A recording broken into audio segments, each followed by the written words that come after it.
नमो तस्स भगवतो वरहतो सम्मा संबुद्धस्स। विश्ववंदनीय विश्व शांतीदूत प्रज्ञाशील समाधीचे उद्गाता महान करुणावान करुणेचा सागर तथागत सम्यक संबुद्ध बोधिसत्व गुणपेतन डॉक्टर बाबासाहेब आंबेडकर आजच्या या मंगलमय प्रसंगी सातपुते परिवारांनी आपल्या सम्यक आजीविकेमधून 2 बुद्धपुत्रांना भोजनदान दिलं. भोजनदान देऊन महान आणि असीम असं पुण्य संपादन केलं. आजच्या या मंगलमय प्रसंगी उपस्थित पूजनीय भिक्खू यन धम्मानंदजी थेरो,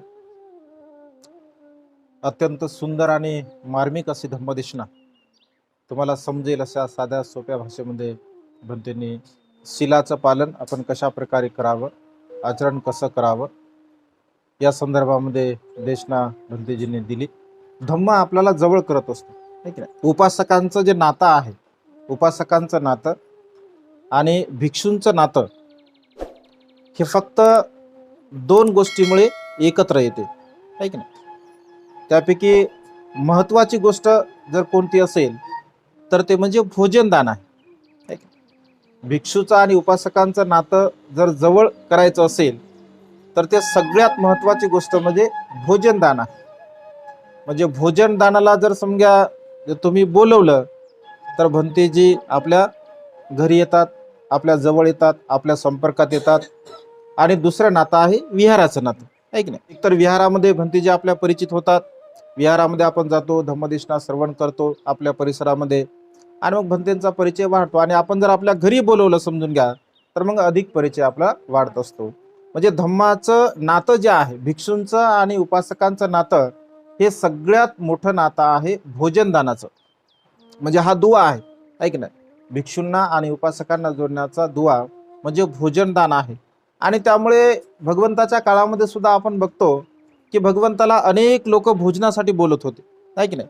राजे लोक भगवंताला भोजनासाठी बोलत होते, त्याच्यानंतर श्रेष्ठी लोक भगवंताला भोजनासाठी बोलत होते, गोरगरीब लोक भगवंताला भोजनासाठी बोलत होते. आणि मग जेव्हा भगवंताला भोजनदान समजा कोणी निमंत्रण दिलं नाही तर मग भगवंत भिक्षाटन करत असत आणि मग भिक्षाटनामधून सुद्धा त्या ठिकाणी संपर्क होत असे. तर हे जे पुण्यकर्म आहे, हे जे कुशल कर्म आहे, दान कर्म आपल्याला जिवंत ठेवत असते. दानामुळे आपण सदा सर्व काळ या सृष्टीमध्ये जिवंत असतो. शील पालनामुळे आपण जिवंत असतो.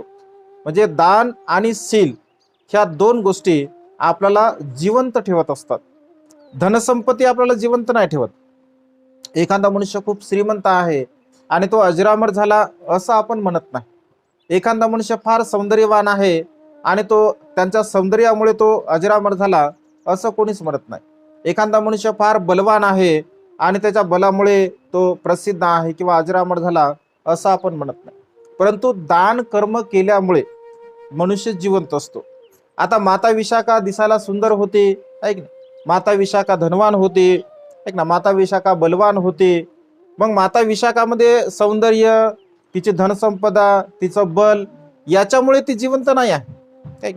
तर माता विशाखेने केलेले जे कुशल कर्म आहे, जे पुण्यकर्म आहे, जे दान कर्म आहे, त्या दान कर्मामुळे माता विशाखा आपल्यामध्ये जिवंत आहे. भगवंत सुद्धा आपल्या धम्म बलामुळे, ऐक ना, भगवंताने धम्माचं जे तत्वज्ञान आपल्याला सांगितलं त्याच्यामुळे भगवंत जिवंत आहे. अनाथ पिंडक सुद्धा आपल्या दान बनामुळे आज घडीला जिवंत आहे. सम्राट अशोक जिवंत आहेत कशामुळे, तर त्यांनी धम्माचं कार्य केल्यामुळे आजही ते आपल्यामध्ये जिवंत आहेत. अलीकडच्या काळामध्ये बाबासाहेब आपल्यामध्ये जिवंत आहे. कशामुळे, तर बाबासाहेबांनी धम्माचं समाजाचं काम केल्यामुळे आजही बाबासाहेब आपल्यामध्ये जिवंत आहे.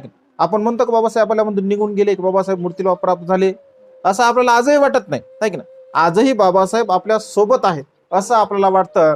आणि जोपर्यंत आपण आहो, जोपर्यंत आपला श्वास आहे, तोपर्यंत आपल्याला असं वाटतं की बाबासाहेब आमच्या सोबत आहेत. का, कारण त्यांच्या प्रती आपल्या मनामध्ये श्रद्धा आहे.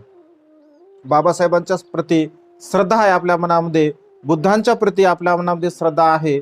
मग ज्यांच्या प्रती आपल्याला श्रद्धा आहे, श्रद्धा म्हणजे विश्वास, बाबासाहेबांवरती आपला विश्वास आहे.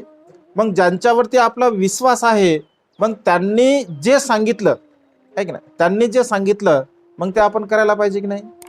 जर समजून घ्या आपला बाबासाहेबांवरती विश्वास आहे असं जर आपल्याला वाटतं, तर मग बाबासाहेबांनी जे सांगितलं आपल्यासाठी आहे की नाही, तर ते आपण केलं पाहिजे.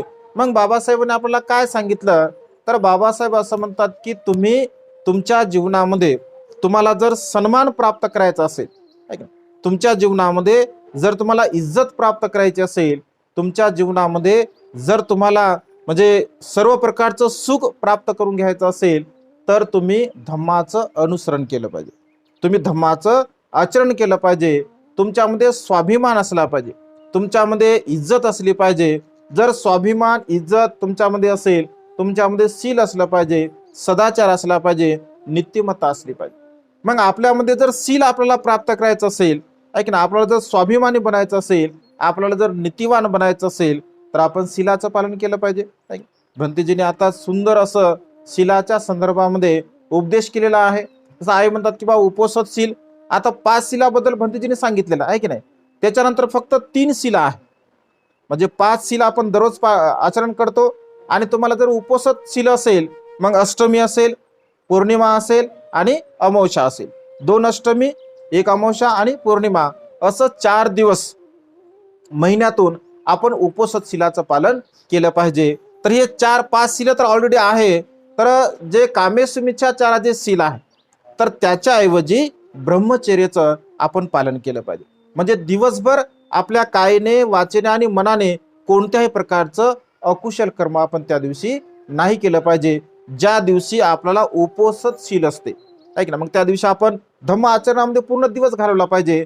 सकाळी उठल्यानंतर, आपला स्वयंपाक झाल्यानंतर, अंघोळ झाल्यानंतर, म्हणजे भोजन केल्यानंतर दिवसभर आपण धम्मचिंतनामध्ये त्या दिवशी घालवला पाहिजे. ते एक शील त्याच्यामध्ये ऍड होते. त्याच्यानंतर जे आणखी एक शील आहे, जसं आपण दैनंदिन जीवनामध्ये आपलं स्वतःचं सौंदर्य वाढवण्यासाठी मेकअप करतो, आहे की नाही. मग आपण जे काही मेकअपचं तुमचं साहित्य असेल, तर ते साहित्य आपण लावत असतो. अलंकार आपल्या अंगावरती म्हणजे आपण परिधान करत असतो. तर ज्या दिवशी तुम्हाला शील असतं, म्हणजे उपोषणशील ज्या दिवशी असते, तर त्या दिवशी एकदम साधा आपण राहिलं पाहिजे, ऐक ना. एकदम पांढरे स्वच्छ कपडे घालून, कोणत्याही प्रकारचं दागदागिने न वापरता, कोणत्याही प्रकारचं मेकअप वगैरे न करता, एकदम साधं, एकदम सिंपल त्या दिवशी आपण राहिलं पाहिजे. त्याच्यानंतर आपण टीव्ही दररोज बघतो, टीव्ही वगैरे बघितले नाही पाहिजे, आपण गाणे वगैरे बघितले नाही पाहिजे, मूव्ही वगैरे बघितल्या नाही पाहिजे. म्हणजे कोणत्याही प्रकारचं नाच, गाणे, माला, गंध, विलेपन ह्या गोष्टीचं आपण आचरण त्या दिवशी नाही केलं पाहिजे. हे एक शील त्याच्यामध्ये ऍड आहे. आणि त्याच्यानंतर जसं आपण गादीवरती झोपतो, ऐक ना, गादीवर झोपल्यानंतर मग आपल्या मनामध्ये प्रमाद उत्पन्न होतो, आळस उत्पन्न होतो. तर ज्या दिवशी आपल्याला उपवास होत असते, तर एखादी छोटीशी चटई घेऊन आपण त्या दिवशी खाली झोपलं पाहिजे. म्हणजे जेणेकरून आपण सतर्क राहिलो पाहिजे, आपण जागरूक राहिलो पाहिजे. जागरूक जर मनुष्य राहत असेल, तर आपल्याला त्या ठिकाणी स्वप्न दोष होत नाही. त्यानंतर आपल्यामध्ये प्रमाद उत्पन्न होत नाही, आळस उत्पन्न होत नाही, कामभाव, कामराग आपल्या चित्तामध्ये उत्पन्न होत नाही. त्याच्यामुळे साधं आसन घेऊन आपण झोपलं पाहिजे, उच्च आसनावरती आपण बसलं नाही पाहिजे. म्हणजे असे एकंदरीत हे शील, 8 शिलाचं पालन त्या दिवशी आपण केलं पाहिजे. मग भगवंताच्या काळामध्ये आपण अनेक उदाहरण बघतो की अनेक लोक भगवंताने उपदेश दिल्याबरोबर, आहे की नाही, सुखाला प्राप्त झाले, त्यांना सुख प्राप्त झालं, ते श्रोतापन्न झाले, सकृतागामी झाले, अनागामी झाले, आहे की नाही, अरहंत झाले, दुःखमुक्त झाले. म्हणजे आपल्या जीवनाचा जो उद्देश आहे, आपल्या प्रत्येकाच्या जीवनाचा उद्देश आहे, तुमचा उद्देश तोच आहे, आमचा उद्देश सुद्धा तोच आहे, की नाही. आम्हाला असं वाटतं की आम्ही सुखी राहावं, तुम्हाला असं वाटतं तुम्ही सुखी राहावं. म्हणजे आपण या संसारामध्ये जीवन जगणारा प्रत्येक मनुष्य, त्याला असं वाटतं की मी सुखी राहिलो पाहिजे, मी समाधानी राहिलो पाहिजे, माझ्या जीवनामध्ये कोणतंही दुःख नाही आलं पाहिजे, समस्या नाही आली पाहिजे, अगदी समाधानपूर्वक मला मृत्यू आला पाहिजे असं मनुष्याला वाटतं. मग समाधानपूर्वक जर मृत्यू आपल्याला यायचा असेल, तर एकाएकी येतो का? एकाएकी येत नाही. तर तसा मृत्यू येण्यासाठी आपल्याला कुशल कर्म करावे लागतात, पुण्यकर्म करावे लागतात, चांगले कर्म करावे लागतात. मग सुखाच्या मार्गाचं आपण अनुसरण केलं पाहिजे. मग सुखाचा मार्ग कोणता आहे? तर शिलाचं पालन हा सुखाचा मार्ग आहे, दान कर्म हा सुखाचा मार्ग आहे, आणि प्रज्ञेचा अभ्यास हा सुखाचा मार्ग आहे. म्हणजे दान पुण्य कर्म करण्यासाठी भगवंत असे म्हणतात की फार श्रीमंती आपल्याकडे असली पाहिजे असं काहीच नाही आहे, ऐक ना. फार धनवान आहे मनुष्य म्हणून तोच दान करतो असं आहे का? असं बिलकुल नाही आहे. दान कर्म करण्यासाठी फक्त आपल्या मनाची तयारी लागते. एक ग्लासभर पाणी देण्यासाठी काय फार श्रीमंती लागते का? एक ग्लासभर पाणी तुम्हाला द्यायचं समजा, त्यासाठी फार श्रीमंती लागते का? नाही. आपण तर ग्लासभर पाणी कोणाला देऊ शकतो, पण ती देतानाची भावना आपली तशी असली पाहिजे. नाही. कोणाला समजा आपल्या दारावरती कोणी आलं, एक पोळी देण्यासाठी फार श्रीमंती लागते का आपल्याला? नाही. आपण सहज कोणाला एक पोळी दान देऊ शकतो. म्हणजे दान देणे म्हणजे काय, तर जे गरजू लोक असतात, जे गरीब लोक असतात, जे अनाथ लोक असतात, असहाय्य लोक असतात. अनाथपिंडकाचं नाव अनाथपिंडक का पडलं? त्याचं नाव सुदत्त होतं, आहे की नाही? पण त्याला अनाथपिंडक असं म्हणतात. सुदत्त नाव लोक विसरून गेले, आहे की नाही? अनाथपिंडक म्हणतात कारण तो अनाथ लोकांना, गरीब लोकांना दान देत होता. म्हणजे पिंड म्हणजे दान देत होता, म्हणून त्याला अनाथपिंडक असं म्हणत असतात. मग सर्वात श्रेष्ठ दान कोणाला दिलं पाहिजे, तर भगवंत असे म्हणतात की भिक्खू संघाला आपण दान दिले पाहिजे. म्हणजे का? कारण भिक्खू संघ आपलं घरदार सोडत असतो, ऐक ना, आपल्या परिवाराला सोडत असतो, आणि त्याच्यामुळे समाज हा भिक्खूंचा परिवार असतो. ऐक ना, समाज हा भिक्खूंना पोसणारा असतो, सांभाळणारा असतो. त्याच्यामुळे भिक्षूंना आपण सदा सर्व काळ भोजन दान दिलं पाहिजे. भिक्षूंना आपण सदा सर्व काळ चिवर वस्त्र दान दिलं पाहिजे. भिक्षूंना आपण सदा सर्व काळ औषधी दान दिली पाहिजे. म्हणजे जे जे काही देण्यासारखं आहे आवश्यक, त्यांना ज्या काही दैनंदिन जीवनामधल्या गरजा असतात, त्या दैनंदिन जीवनामधल्या गरजा आपण त्यांना दान दिल्या पाहिजे. तर त्याच्यामुळे काय होतं, तर आपलं पुण्य होतं, आपलं कुशल कर्म होतं. भगवंताच्या काळातील एक छोटंसं मी तुम्हाला उदाहरण सांगतो बघा. कधी कधी उदाहरणाने काही गोष्टी लवकर समजतात, ऐक ना, सहज समजतात. तर भगवंताच्या काळामध्ये म्हणजे काश्यप बुद्धांच्या काळामध्ये सुद्धा हा उपदेश भगवंतां त्याचं उदाहरण घेऊन भगवंत सांगत असतात. तसं सारीपुत्त भंतेजी भगवंताचे जे अग्रश्रावक असतात, तर अग्रश्रावक भंतेजी सुद्धा एका ठिकाणी हा उपदेश देत असतात. तर भगवंत असे म्हणतात की दान करणाऱ्याचे 4 प्रकार आहे. ऐक ना, दान कर्म करणारे लोक जे असतात, तर त्याचे 4 प्रकार आहे. म्हणजे आपण जे काही करतो त्याला कारण असलं पाहिजे. ऐक ना, आपण जे काही करतो त्याला कारण असलं पाहिजे, आणि आपण जे काही करतो तर त्याचे परिणाम सुद्धा आपल्याला असतात. ऐक ना, चांगले आणि वाईट आपल्याला त्याचे परिणाम सुद्धा असतात. आपण जे काही दान पुण्य करत असतो, तर आज तुम्हाला जे काही प्राप्त झालेलं आहे तुमच्या जीवनामध्ये, ऐक ना, म्हणजे सुख असेल, दुःख असेल, यश असेल, धनसंपदा असेल, जे काही तुम्हाला प्राप्त झालेलं आहे, तर याला 2 कारण असतात. एक तर वर्तमान काळामध्ये आपण प्रयत्न करतो, परिश्रम करतो, मेहनत करतो, आणि दुसरी गोष्ट आपलं पूर्वकर्म असतं. पूर्वकर्म आणि वर्तमान काळातले आपले प्रयत्न, या 2 गोष्टीमुळे आपल्याला सर्व काही प्राप्त होत असते. ऐक ना, जसं आपण बघतो एका मातेच्या पोटी म्हणजे पुत्र जन्मास आलेले असतात, ऐक ना, एका मातेला 2-3 मुलं असतील समजा, तर सर्वच्या सर्व सारखेच असतात का? नाही. ते दिसायला सारखे नसतात बघा, आहे की नाही? गुणाला सुद्धा सारखे नसतात, वागण्यासाठी सुद्धा सारखे नसतात, आहे की नाही? त्याच्यानंतर त्यांचं जे जीवन आहे, त्यांच्याकडे धनसंपत्ती म्हणा, आहे की नाही, तशी सारखी नसते कोणालाच. कोणाला नोकरी सुद्धा सगळ्याला सारखी नसते. म्हणजे सगळं काही वेगळं आहे. वास्तविक पाहता एकाच मातेच्या पुढे जन्मास आलेले आहे की नाही, परंतु सगळं भिन्न आहे, सगळं वेगळं आहे की नाही? तर हे जसे कर्म आपले असतात, ऐक ना, जसे आपले कर्म असतात, तशा प्रकारे सर्व काही आपल्याला प्राप्त होते असं भगवंतांनी म्हटलं आहे. आणि मग कर्म केवळ पूर्वच कर्म नाही आहे, तर वर्तमान काळातलं सुद्धा कर्म त्याला कारणीभूत असतं. कधी कधी वर्तमान काळामध्ये आपण प्रयत्नाने त्या सगळ्या गोष्टी प्राप्त करू शकतो. जे लोक मेहनत करतात, परिश्रम करतात, कष्ट करतात, तर ते लोक आपल्या जीवनामध्ये यशस्वी होत असतात. तर भगवंत 4 प्रकारचे लोक सांगतात दान पुण्य करणाराचे. म्हणजे दान पुण्य केल्यामुळे काय लाभ होतो बघा आपल्याला आपल्या जीवनामध्ये, एका छोट्याशा उदाहरणावरून तुम्हाला समजेल. भगवंत असे म्हणतात की कधी कधी एखादा मनुष्य दान कर्म करतो. उदाहरण म्हणता सातपुते परिवार दान कर्म करत आहे, नाही की नाही? आता सातपुते परिवार दान कर्म करत आहे, एक उदाहरण म्हणून आपण घेऊया. आता दान कर्म करताना फक्त सातपुते आईच दान करत आहे, घरचे लोक कोणी त्याच्यामध्ये सहभागी होत नाही आहे. फक्त त्यांनी स्वयंपाक बनवला, उदाहरण म्हणून ना, त्यांनी स्वयंपाक बनवला, त्यांनीच भंतेना आणलं, त्यांनीच भोजन दिलं, बाकीचे सगळे लोक शांत बसले, त्यांना त्याच्यामध्ये काही घेणं देणं नाही, शांत बसले ते, ऐक नाही. तर समजा त्यांना ते पुण्य लाभल का? त्यांना पुण्य लाभणारच नाही, ऐक ना. जो करेल त्याला मिळणार आहे. मग पहिल्या प्रकारचे लोक कसे असतात दान कर्म करण्यामध्ये, भगवंत असे म्हणतात की ते फक्त स्वतःच करतात, ते दान पुण्य फक्त स्वतःच करतात, इतरांना त्या दानामध्ये सहभागी करून घेत नाहीत, असा एक प्रकार आहे. दुसऱ्या प्रकारामध्ये काही लोक फक्त सांगतात, ऐक ना, बा दान कर्म केलं पाहिजे, ऐक सांगतात, फक्त सांगणारे लोक आपण म्हणतो यांचं काय फक्त सांगतच राहते म्हणतो, स्वतः तर काहीच करत नाही, आपण असं व्यवहारामध्ये म्हणतो. आणि अनेक लोक आपल्याला पाहायला मिळतात फक्त सांगत राहतात, बा दान केलं पाहिजे, दान पुण्य केलं पाहिजे, दान कर्म केलं पाहिजे, आणि स्वतः मात्र काही कधीही देत नाही. जसं एप्रिलची वर्गणी मागायला आपण गेलो, जे लोक समजा एप्रिलची वर्गणी मागायला गेले तर लोक काय म्हणतात, पहिली याचं नाव आहे का पहा म्हणतात, आहे ना, म्हणतात ना, पहिली याचं नाव आहे का पहा म्हणतात, कारण हा दान मागायला म्हणतात, यानं दिले का नाही पहा म्हणतात, याने किती दिले ते पहा म्हणतात पहिले. म्हणजे बा तू मागत आहे पण तू दिले का नाही, आहे की नाही. काही काही लोक आपण बघतो देत नाहीत, स्वतः देत नाहीत, परंतु इतरांना मात्र ते दुसऱ्याकडून घेतात, मागतात. मग काही लोक असे असतात की स्वतः करत नाहीत, परंतु इतरांकडून मात्र ते कर्म करून घेतात, आहे की नाही. असा दुसऱ्या प्रकारचा मनुष्य असतो. तिसऱ्या प्रकारामध्ये काही काही लोक असे असतात, स्वतःही करत नाहीत आणि दुसऱ्याला सुद्धा करू देत नाहीत, आहे की नाही. स्वतः तर करायचं नाही, पण दुसरं जर कोणी देत असे, कशाला दिले पाहिजे, आहे की नाही, काय दिलं पाहिजे, आपल्याला काय गरज आहे, देऊ नाही, काय फायदा नाही, म्हणजे असं करणार असतात. म्हणजे स्वतः तर करायचं नाहीच कुशल कर्म, परंतु इतर जर कोणी करत असेल तर त्याला सुद्धा त्याच्यामध्ये करू द्यायचं नाही, अडथळा निर्माण करायचा, अशाही प्रकारचा एक मनुष्य असतो. आणि चौथ्या प्रकारचा मनुष्य असतो, स्वतःही करतो, आहे की नाही, स्वतः पुण्यकर्म करतो, स्वतः कुशल कर्म करतो, स्वतः दान कर्म करतो, आणि इतरांना सुद्धा तो सांगतो की दान कर्म चांगलं आहे, शीलाचं पालन करणं चांगलं आहे.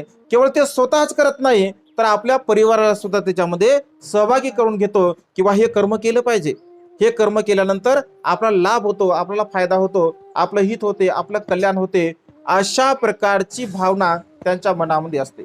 आता हे 4 प्रकार आहे. आता या 4 प्रकाराचे परिणाम काय आहे की नाही. मग भगवंत असे म्हणतात, उपदेश करताना भगवंत सांगतात की पहिल्या प्रकारचा जो मनुष्य आहे, जो की स्वतःच कर्म करतो, स्वतः दान कर्म करतो, स्वतः शील पालन करतो, स्वतः प्रज्ञेचा अभ्यास करतो, इतरांना मात्र त्याच्यामध्ये सहभागी करून घेत नाही. भगवंत असे म्हणतात की यदा कदाचित हा मनुष्य मृत्यूला प्राप्त झाला आणि पुन्हा जर मनुष्यभूमीमध्ये हा मनुष्य जर जन्मास आला तर तो एकटाच सर्व प्रकारच्या गुणाने परिपूर्ण असतो. मग तो सौंदर्याने परिपूर्ण असतो, तो गुणाने परिपूर्ण असतो, तो धनाने परिपूर्ण असतो, म्हणजे तो सर्व काही सगळं सक्षम असतो सगळ्या गोष्टीमध्ये. पण त्याचे जे नातेवाईक असतात, त्याचे जे अपतेष्ट असतात, तर ते मात्र खूप गरीब असतात, खूप दुबळे असतात, खूप म्हणजे बुद्धिहीन असतात, सौंदर्यहीन असतात. आणि त्याच्यामुळे काय होतं, याच्याकडे असल्यामुळे याचे अपतेष्ट, ते जे अपतेष्ट असतात ते सर्वच्या सर्व याच्याकडेच येत असतात. कधी कधी आपण म्हणतो ना की बा आमच्याकडे काय सगळं आहे का, सगळे नातेवाईक आमच्याकडेच येतात, आहे की नाही. असं व्यवहारामध्ये म्हणतो, व्यवहारामध्ये लोक पाहतो ना आपण असे, किंवा एखादा भाऊ जर श्रीमंत आहे, त्याला चांगली नोकरी आहे, तर सगळ्या बहिणी त्याच्याकडेच, आहे की नाही, सगळे नातेवाईक त्याच्याकडेच. का? कारण तो श्रीमंत आहे, त्याच्याकडे धन आहे की नाही. मग सगळे परिवार त्याच्याकडे जात असतो. पण केवळ त्यांनी ते पुण्यकर्म केल्यामुळे त्यांना त्या गोष्टी प्राप्त होतात, परंतु त्याने दुसऱ्याला न सांगितल्यामुळे बाकीचे अपतेष्ट मात्र गरीब असतात, त्याच्यामुळे तोही सुखी राहू शकत नाही. आपण जेव्हा दान पुण्य करत असतो तर आपल्या परिवाराला, आपल्या अपतेष्टांना, नातेवाईकांना आपण त्याच्यामध्ये सहभागी करून घेतलं पाहिजे. कारण समजून घ्या, तसं जर करून घेतलं नसेल, म्हणजे चौथ्या याच्यामध्ये सांगतो मी ते, तर पहिल्या प्रकारामध्ये असा आहे, ऐक ना, तो चांगला असतो, म्हणजे यदा कदाचित जर भूमीमध्ये जन्मास आला तर तो चांगला असतो, परंतु अपतेष्ट त्यांचे फार गरीब असतात, दुबळे असतात, त्याच्यामुळे ते त्याच्याकडे येतात, परिणामता मग तोही सुखी राहत नाही, आहे की नाही. कारण त्याच्या घरातले, मग समजा त्यांची मिसेस असेल म्हणा, किंवा त्याचे बाकी मुलं वगैरे असतील म्हणा, मग त्यांना त्रास होतो की बा हे वारंवार येतात आपल्याकडे, पत्नीला सुद्धा असतात की वारंवार आपल्याकडे येतात, मग तेही सुद्धा दुःखी असतात, म्हणजे इतरांमुळे, आहे की नाही. तर भगवंत असे म्हणतात की जे लोक फक्त स्वतः करतात, इतरांना सांगत नाहीत, तर त्यांना तो लाभ होतो, परंतु अपतेष्टाला मात्र लाभ होत नाही. मग दुसऱ्या प्रकारचा जो मनुष्य असतो, तर तो स्वतः तर करत नाही, परंतु इतरांना मात्र तो सांगत असतो, ऐक ना, इतरांना सांगतो की केलं पाहिजे. मग यदा कदाचित भगवंत असे म्हणतात की हा जर मनुष्यभूमीमध्ये पुन्हा जन्मास आला तर याचे जेवढे नातेवाईक असतात, याने सगळ्यांना सांगितलेलं असतं की तू कर, तुम्ही हे करा, ते करा, तर ते सगळे श्रीमंत असतात, ते सगळे सौंदर्यवान असतात, ते सगळे धनवान असतात, आणि हा एकटाच गरीब असतो. कारण याने फक्त सांगायचं काम केलं असते, याने मात्र दिलेलं काही नसते. तर भगवंत असे म्हणतात की असंही आपण बनू नये. तिसऱ्या प्रकारामध्ये ना तो स्वतः करतो, ना तो इतरांना करण्यासाठी प्रेरणा देतो, काही सांगत नाही. तर मग त्याचे जे म्हणजे ते स्वतःही तसेच असतात आणि त्यांचे नातेवाईक सुद्धा तसेच असतात. म्हणजे आपण जिकडं तिकडं पाहिलं, मुलीकडे गेलं तरी तसंच, मुलाकडे गेलं तरी तसंच, म्हणजे नातेवाईकाकडे गेलं तरी तसंच, सगळे सारखे असतात. ना सौंदर्यवान असतात, ऐक ना, ना गुणवान असतात, ना सिलवान असतात, ना सदाचारी असतात, है की नाही. सगळे आपण बघतो ना. मग कधी कधी म्हणतो की आमच्या 7 पिढ्यामध्ये सगळे लोक असेच आहेत, है की नाही. मग काही श्रीमंत लोक म्हणतात की आमच्याकडे 7 पिढ्यापर्यंत असे श्रीमंत लोक आहेत. कधी कधी लोक, आहे की नाही. म्हणजे हे हे रिअल आहे, भगवंताचा हा उपदेश आहे, है की नाही. अशा पद्धतीने कर्म आपला परिणाम देत असतात. आणि चौथ्या प्रकारामध्ये भगवंत असे म्हणतात की जो स्वतः करतो आणि इतरांना प्रेरणा देतो, आपल्या आपतेष्टात त्यामध्ये सहभागी करून घेतो, तर भगवंत असे म्हणतात की त्यांचे दूर दूरपर्यंत अगदी तशाच्या तसेच नातेवाईक असतात.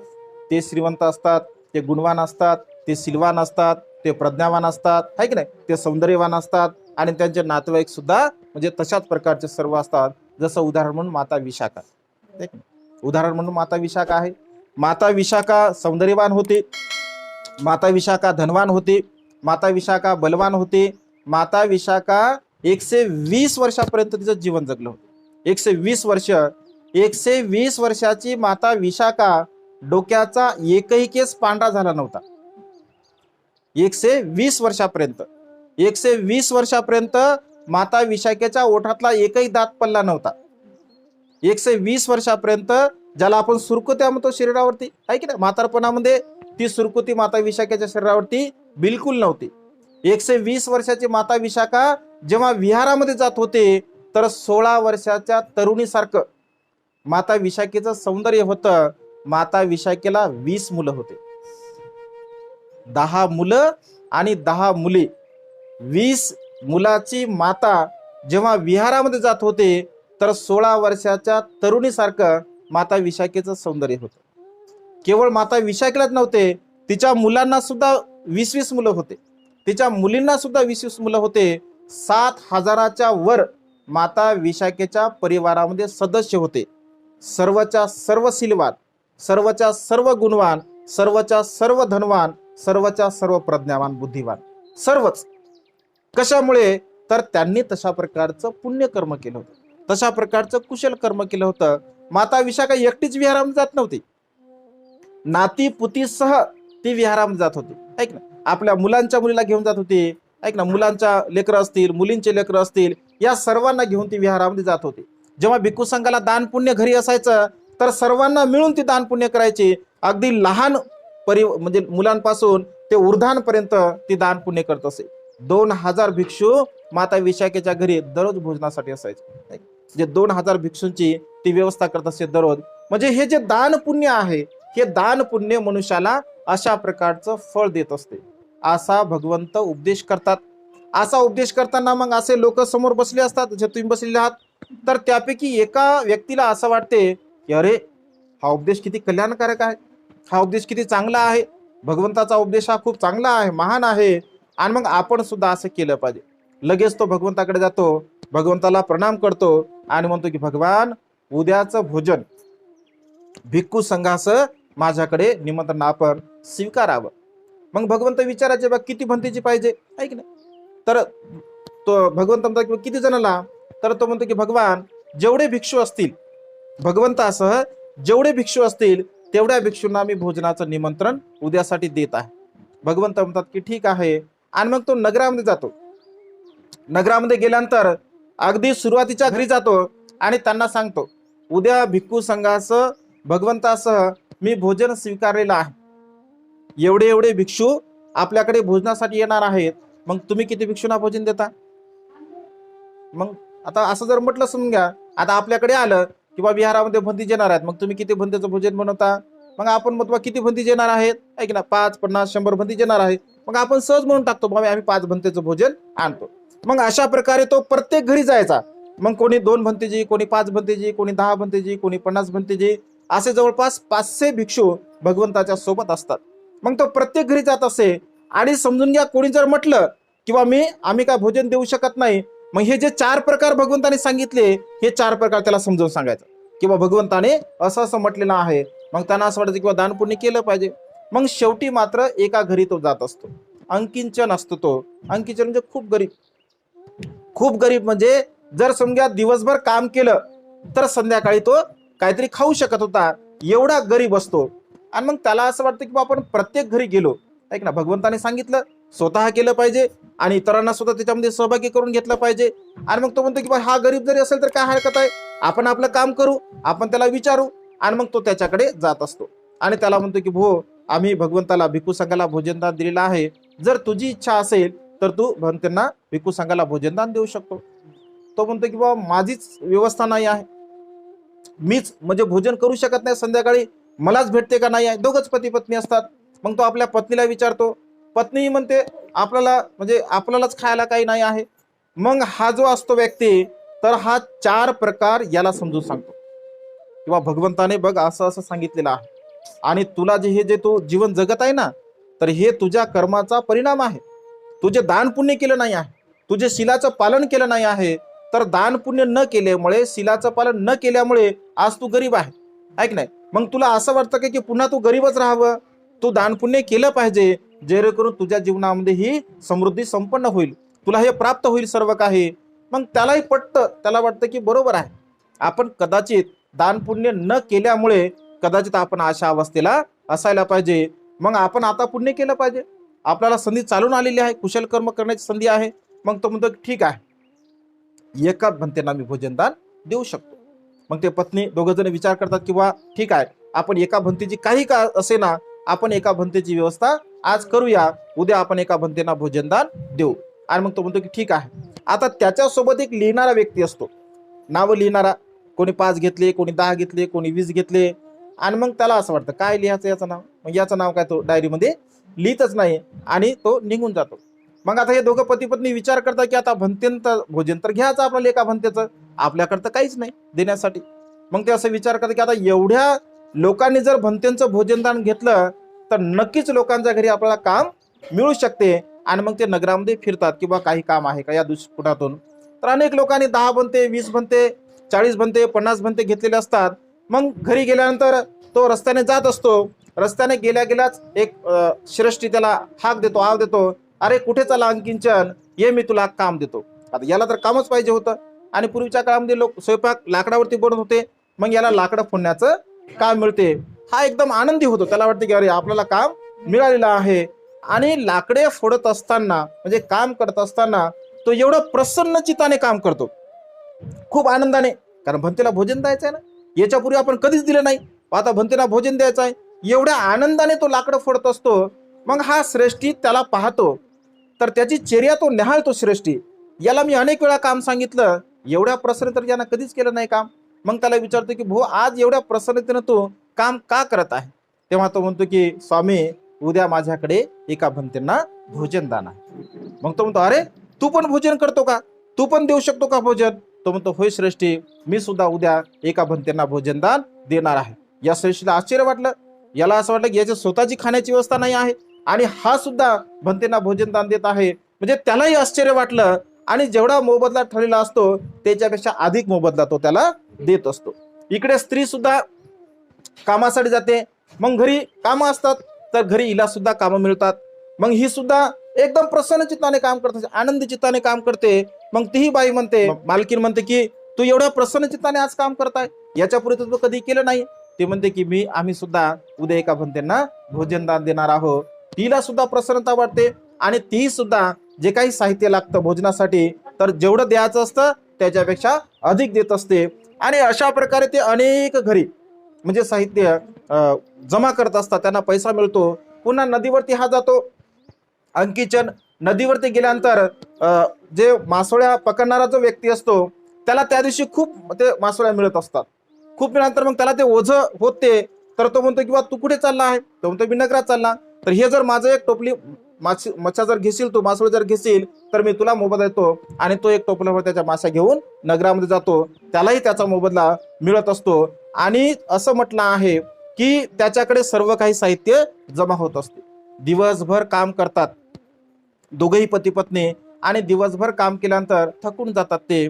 मग एवढं पुण्यकर्म, एवढं कुशल कर्म त्यांचं असतं असं म्हटलं आहे. साहित्यामध्ये असा उल्लेख आहे की एक इंद्र एका गरीब व्यक्तींचं रूप घेऊन त्याच्या दारावरती येत असतो, नोकराचं एक रूप घेऊन, आणि त्यांना म्हणतो की बा काही काम आहे का. म्हणजे अंकिंचनच्या घरी, त्या गरीबाच्या घरी असं म्हटलंय की देवता त्या ठिकाणी येत असतात, आणि मग त्यांना म्हणतो की बा काही काम आहे का. आता हे दोघेही थकलेले असतात. ते म्हणतात की हो, आमच्याकडे भोजन बनवण्याचं काम आहे. आणि असं म्हटलं आहे, साहित्यामध्ये असा उल्लेख आहे की ते जे भोजन आहे ते भोजन इंद्रदेव त्या ठिकाणी म्हणजे बनवत असतो. आणि मग पुन्हा दुसऱ्या दिवशी भोजनाचं निमंत्रण येत असते.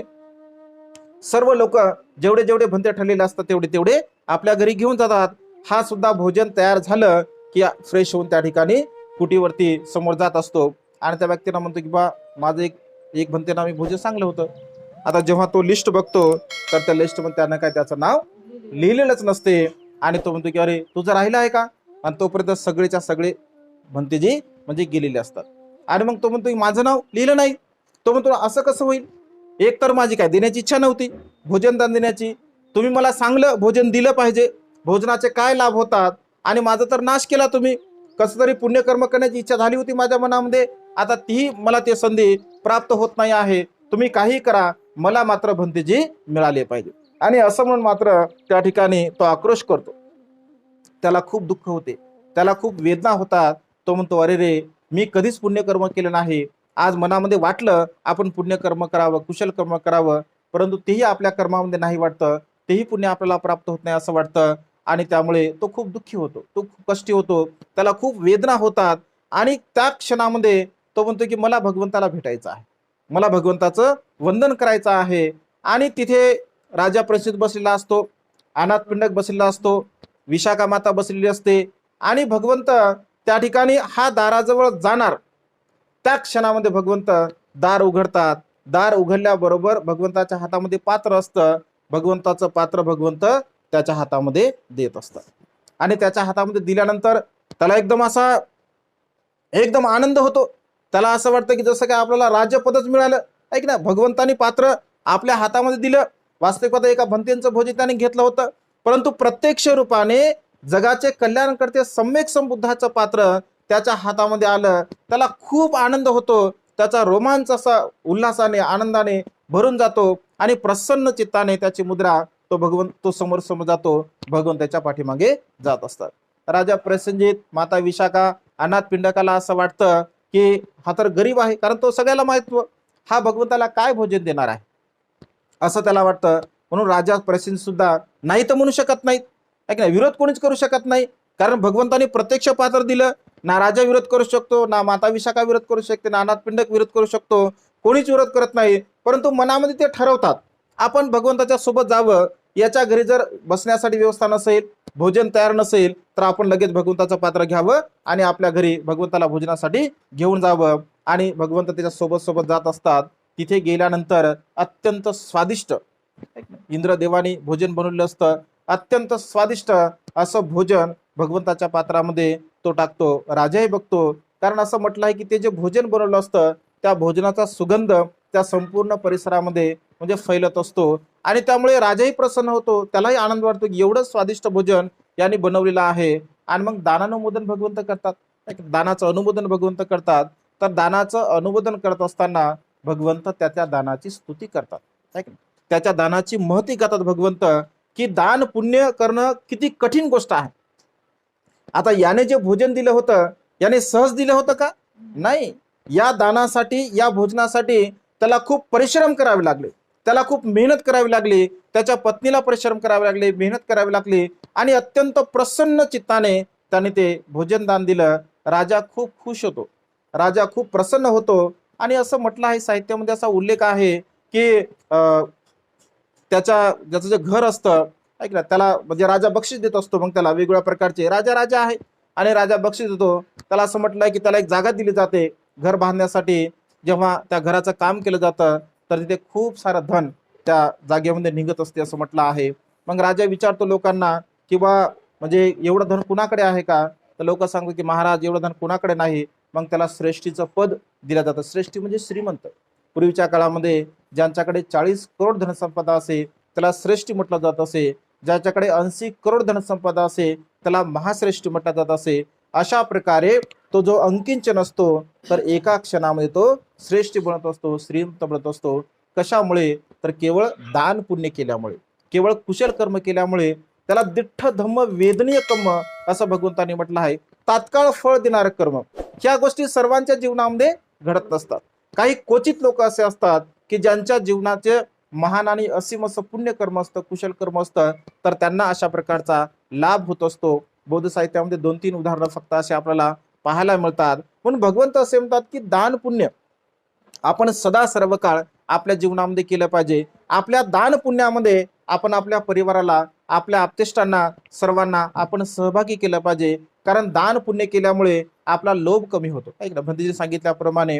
आणि आपला लोभ कमी झाला तर आपली तृष्णा कमी होते. आपली तृष्णा कमी झाली तर आपलं दुःख कमी होते. आणि दुःख कमी झालं तर परिणामतः आपल्याला सुख प्राप्त होत असते.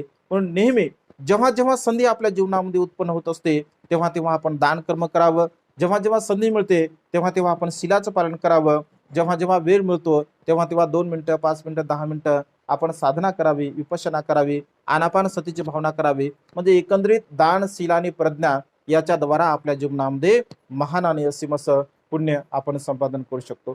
आजच्या या मंगलमय प्रसंगी अधिक न बोलता सातपुते परिवाराने अत्यंत श्रद्धेने सम्यक आजीविकेतून 2 बुद्धपुत्रांना अत्यंत स्वादिष्ट, अत्यंत रुचकर अशा प्रकारचं भोजन दान देऊन आपल्या जीवनामध्ये महान आणि असीम असं पुण्य संपादन केलं आहे. या कुशल कर्माच्या बलाने, बुद्ध धम्म आणि संघ या 3 रत्नाच्या बलाने संपूर्ण सातपुते परिवारांना, त्यांच्या आप्तेष्टांना, नातेवाईकांना व तुम्हा सर्वांना तुमच्या जीवनामध्ये आयुष्य, वर्ण, सुख आणि बल प्राप्त हो. तुम्हा सर्वांच्या इच्छित आणि पार्चित मनोकामना ढगातून मुक्त झालेल्या शीतल चंद्रमाप्रमाणे पूर्णत्वात जाऊ अशा प्रकारची मंगलमय आणि उदात्त कामना या ठिकाणी व्यक्त करून ही देशना संपन्न करतो. सर्वांचं मंगल हो, सर्वांचं कल्याण हो, सर्वांना दीर्घायुष्य लाभो.